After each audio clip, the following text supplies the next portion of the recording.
Welcome to the Chosson and Kallah Shmooze you wish you had but never got, part 15.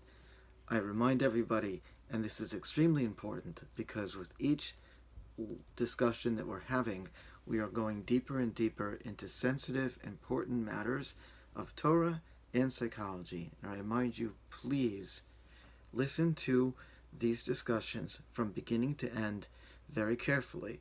So please start with the Chosson and Kallah Shmooze you wish you had but never got intro.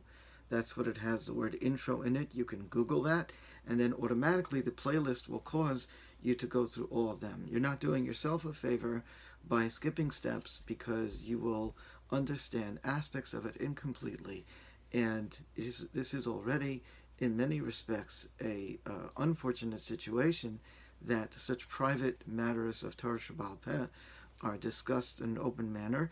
I do think that under the circumstances it is worthwhile, and I've shared in other discussions more details about the halachic rationale for that.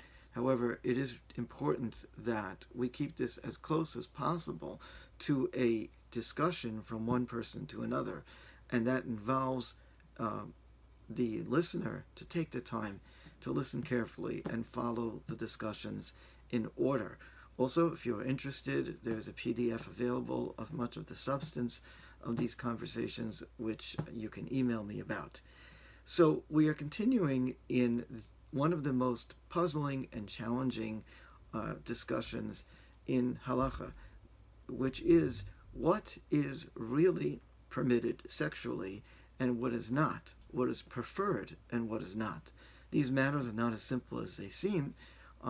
They are rife with contradiction and ambiguous messages. We have already seen yesterday, interestingly enough, an elaborate piece of Gemara in Nedarim, Chaf Amud Beis 20b, where at first we are given almost an inside view from informants known as the ministering angels themselves. Identity somewhat not clear, but these informants tell us of all kinds of dire consequences that will happen in the formation and the development of the child to be if parents conduct themselves in various forms of less proper conduct. Again, you could listen to the previous discussion to get more specifics. However, after all said and done, the Gemara concludes with, well, the halacha is not in accordance with that position, and a person, just like they have different preferences for how they eat their food, some like it salty, some like it spicy, some like it bland, some like chocolate, some like vanilla, people can be sexual within the confines of marriage and permitted relationships in any way that they want.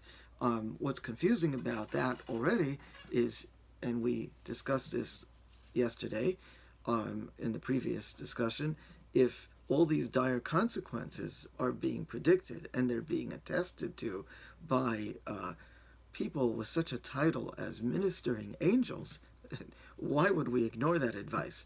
And this is part of the complex and ambiguous halachic process of this sugya. And we're going to discuss much more today. I also, though, think it's important for one to notice the context of the discussion. Now, this type of discussion could have been in Pirkei Avos that deals with ethics. It could have been in the Mishnah in Pirkei Avos. It could have been in Avos to Rabbi Nassan, another very important ethical tract if you want to keep within the confines of Talmudic discussion. It could have been in Ksubis or in Kedushin. What in the world is this discussion doing in Nedarim? And there are a number of answers to this.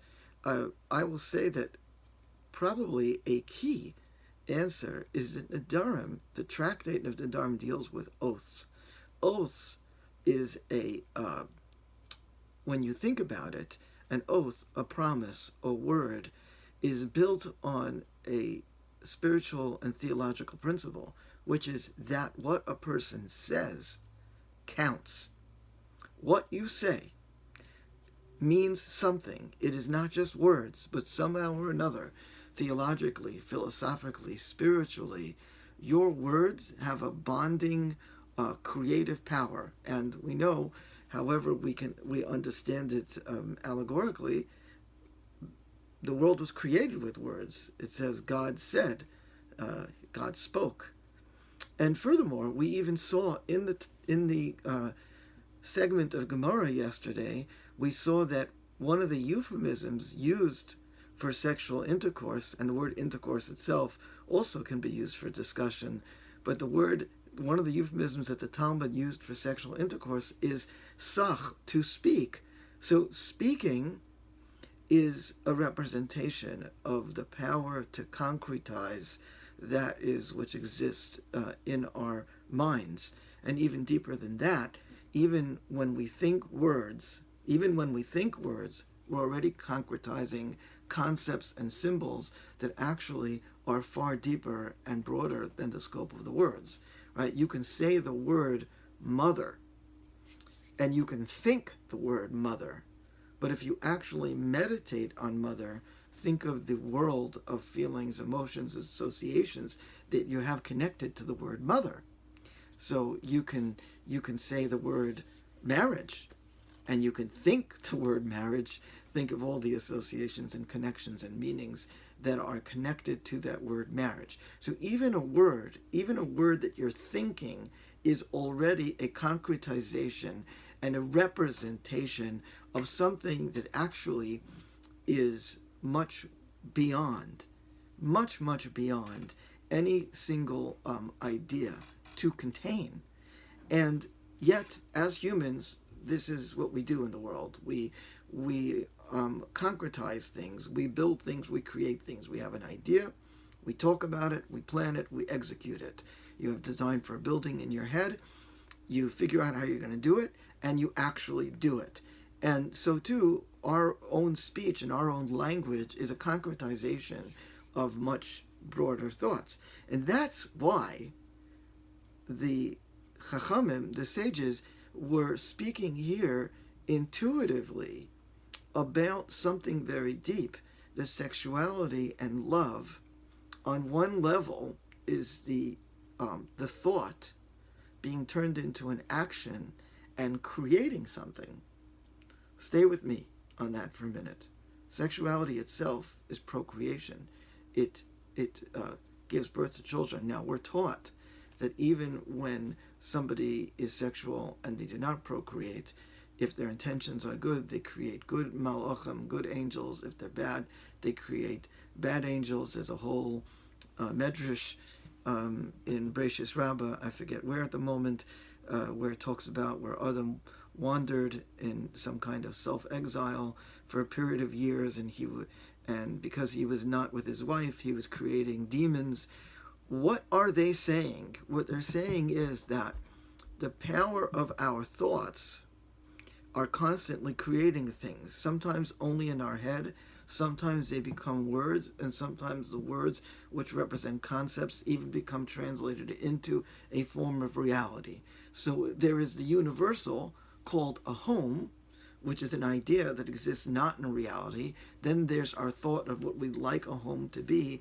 Then there's the words that we'll use: wood, marriage, house, roof, insulation, wiring, plumbing, and then there's the execution of it. And when we're done, we have a physical representation that contains, it's a bias.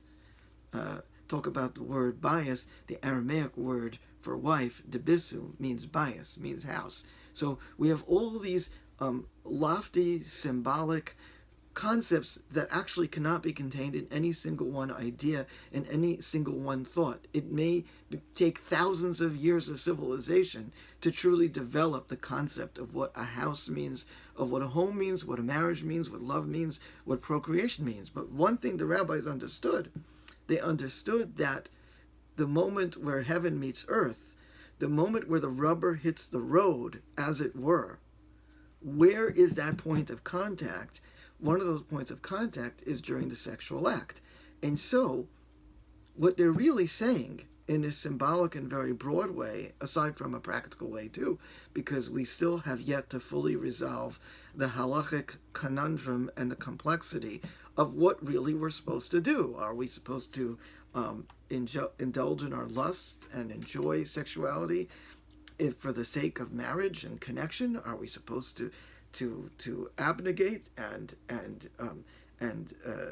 be abstinent and only engage in sexuality for the purpose of the mitzvah, and maybe even that to curtail it?